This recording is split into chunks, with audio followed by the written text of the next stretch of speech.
don't be so protective about your idea and brand. Actually collaborate with other people.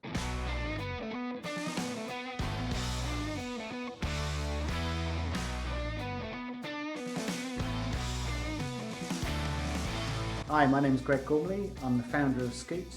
SKOOT is a carbon negative lift sharing app, connecting friends who drive with friends that need lifts. Perfect. And I feel like there's a lot to dig into with your experience today. And one of the really interesting things that I came across as soon as I Googled you was your appearance on 24 Hours in A&E, which I'm sure you have spoken about to death. But for myself and our audience, I'm really interested to hear what that experience was like for you as a founder when at the time you were still running Bink, which was fairly large at that moment in time. So what was that experience like? Sure. I mean, one of the things I would say is, apart from life-threatening, which it was, I mean, every day I wake up and I still can't quite believe I'm alive. I literally had a head-on crash on my motorbike with a car, a Mercedes. Bless the lady, she turned into me, just didn't see me, and ended up being helicoptered to Tooting, where the NHS is absolutely amazing. And for me, it made me realize a few things. Firstly, that no one's indispensable. Bink is going strong today. I co-founded Bink in 2014. It's been a very successful company. It's raised, I think, up to 50 million now in terms of investment. It's live in Barclays app to sort of 12 million users.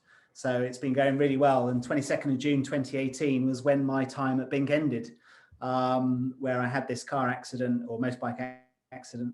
And I think the one thing that it did teach me as well is tenacity. You know, you get up, you dust yourself down. I went through several months of rehab, quite a few operations, skin grafts, etc. And then sort of returned back to Bink for a couple of months just for sort of final handovers. And, you know, the guys were doing such a good job that, you know, there was no point in me sort of just pushing my way back in. So that's sort of ended my time at Bink, but then gave me the opportunity to create SKOOT.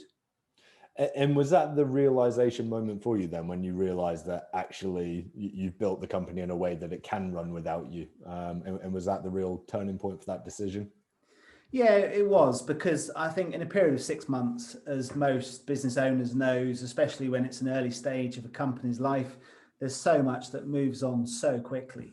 And everyone had to sort of step in, and from the management, etc. So there was a point in time where I'd have come back and I'd have been sort of trying to play catch up myself. So the reality behind it was, look, the guys have done such a good job that it's probably a good time for me to sort of take a back seat and let them crack on. And talk to me a bit about that process, because there are a number of founders that have in the back of their mind that they would actually like to take a step back from that, whether it be the current role or the business as a whole. Obviously, you in a way were forced to do it quickly, and in a way overnight, although it was throughout your rehab and so on. So in a more strategic way of doing it, if you like, what would your advice be? Well, I think the reality behind it was there was a bit of a backstory, in as much as we had already started to look at increasing the management team, because what the founders wanted to do was take a little step back and look at how we could expand in terms of territories. And so we had almost started that journey of saying, right, you know, let's get a really strong board together.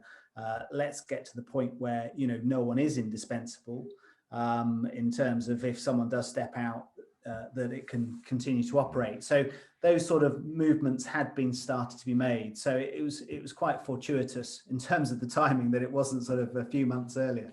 But the reality behind it is, I think when you have a company of a size that has people around it that know what they're doing, that have been empowered in their journey throughout the sort of time they've spent at that company, then actually they're all in a good position to step into the breach, so to speak.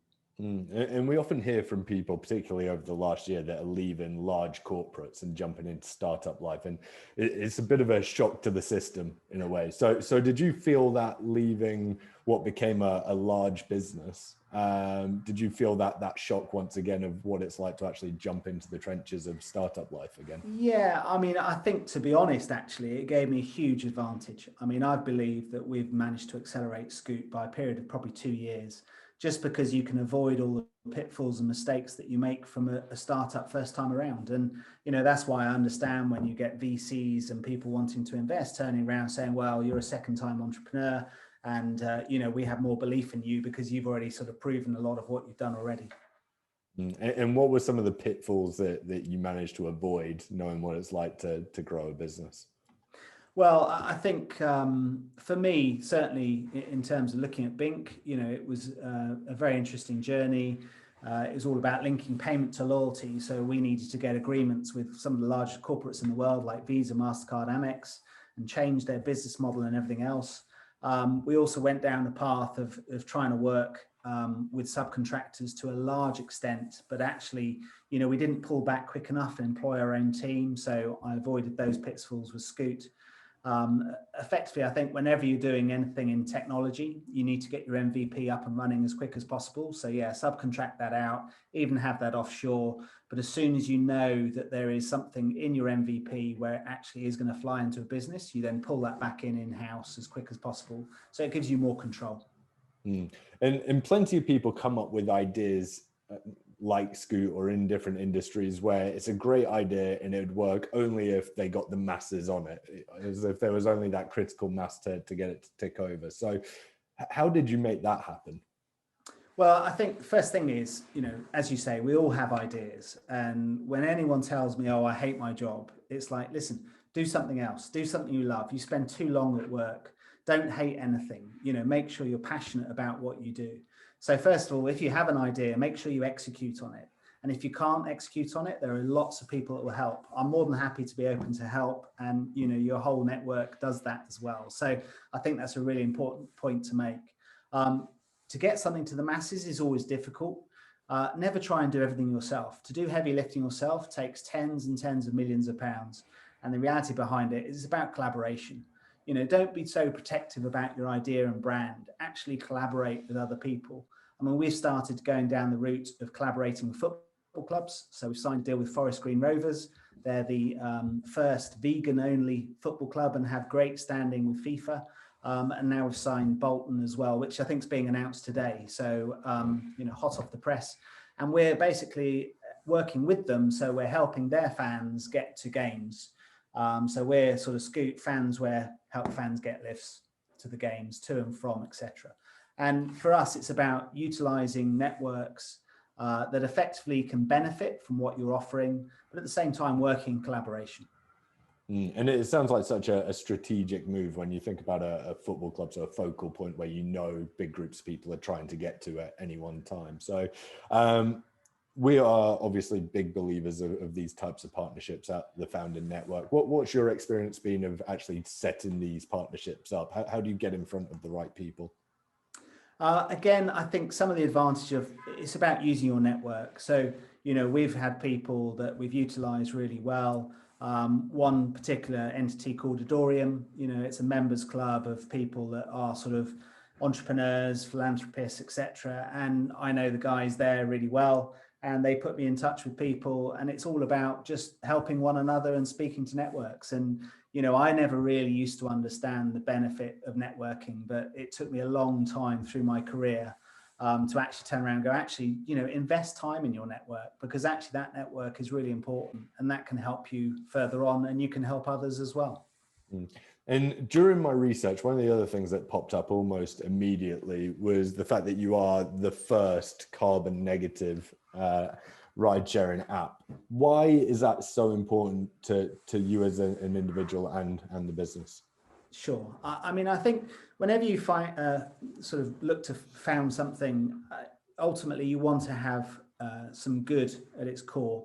And certainly for me, when we created SKOOT, I wanted to make sure that we were doing something. So people were turning around saying, well, if you're promoting journeys in cars, surely that's not good for the planet, which is why we turned around and said, well, let's not be carbon neutral, let's be carbon negative. So actually the more journeys undertaken on the SKOOT platform, the better it is for the planet. It's helping heal the planet. We know that carbon emissions are bad.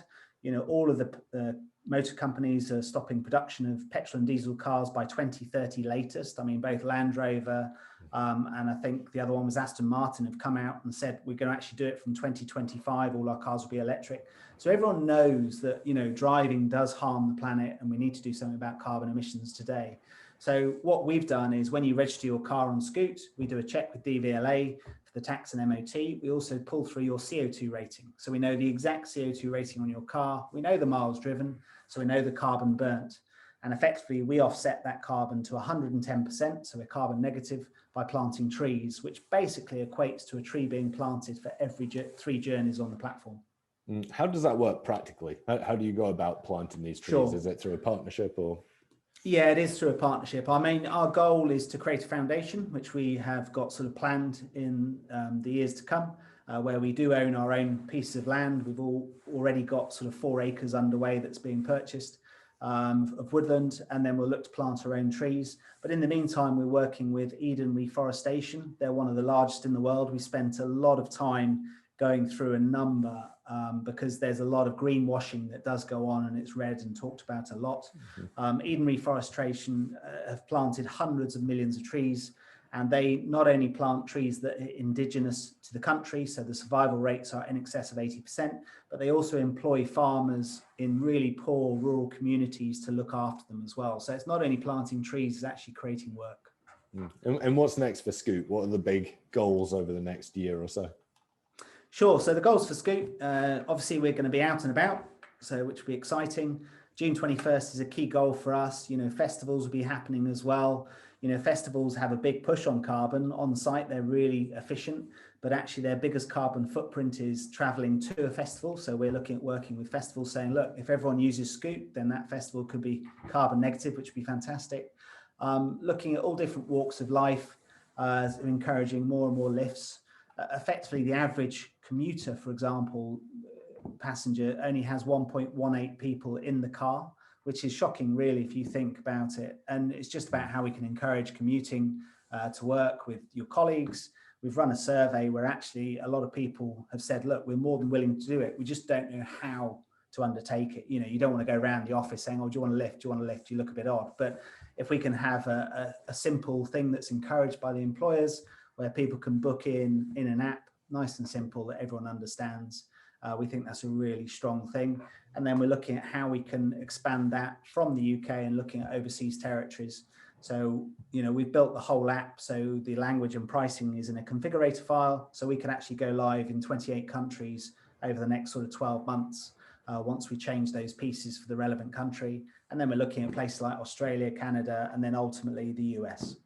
Yeah, and what do you see as the real challenges in doing that? Obviously, a number of people in our community at the moment are either new to being an international business or looking to expand at the moment. So what are the real challenges and how does that vary country to country? Yeah, I think the challenge is quite interesting. I mean, you look at something like BlaBlaCar. BlaBlaCar is a really interesting proposition. The best way to describe it is it's digital hitchhiking. It launched in 2006 in France. It was launched in the UK as the 3rd country. It's never really taken off here very well, but across Europe, it's operating in 22 countries. It does 25 million rides a quarter. So it's very much sort of a European app. The average journey is 300 kilometers. So we think that if we can get SKOOT up and running and working well here, then actually going overseas should actually be an easier proposition. Yeah, absolutely. And where can people find out more about SKOOT? So we have our website, scootride.com. We're obviously on iOS and Android as well, so feel free to download the app. We're constantly updating and iterating. During the pandemic, we've removed instant rides. So that's where you could literally call on a friend to act as your Uber driver to come and pick you up, and it navigates them to where you need to go. We removed that because we didn't want to be seen during COVID to be encouraging people jumping into each other's cars. So that'll be coming back into play soon. We launched Errands as a pivot for us, which was very exciting. So Errands has been really well received about how you can help your friends and your community undertake picking up prescriptions or picking up click and collect shopping. And then we're always looking at how we can add on things. So we think sport's going to be a big thing where people share journeys together, certainly activities like festivals as well. And then it's even, you know, uni students going to and from sports every week, or heading back home, heading back to university. So it's all those different sort of events that we're tapping into. Perfect. We are looking forward to seeing that play out. So thanks for joining us today, Greg. Thank you very much.